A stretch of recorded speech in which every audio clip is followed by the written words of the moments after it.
Super star Krishna Telugu పరిశ్రమకు టెక్నాలజీని పరిచయం చేస్తూ ఈస్ట్మన్ కలర్ను పరిచయం చేస్తూ కౌబాయ్ వంటి హాలీవుడ్ చిత్రాలను తెలుగు తెరకు పరిచయం చేసిన ఒక గొప్ప వ్యక్తి. దీని వెనుక విజయ నిర్మల ప్రతిభ కూడా కనిపిస్తుంది. తెలుగులో దర్శకురాలిగా, హీరోయిన్గా, నిర్మాతగా ఎదిగి ఎన్నో అవార్డులను, రివార్డులను సొంతం చేసుకుంది. విజయ నిర్మల దర్శకత్వంలో ఎన్నో సినిమాలలో కృష్ణ గారు నటించారు.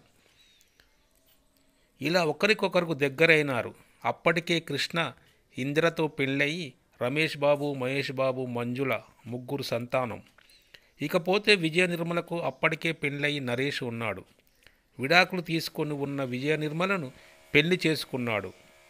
ఇంట్లో ఎవరికి ఇష్టం లేదు. కృష్ణగారి అమ్మ కూడా ఒప్పుకోలేదు. కృష్ణగారి బ్రదర్ ఆదిశేషు గారు కల్పించుకొని ఇరువైపుల వారిని ఒప్పించి ఇద్దరికి పెళ్లి జరిపించాడు. విజయ నిర్మల దగ్గరుండి కృష్ణకు సేవలన్నీ చేసేది.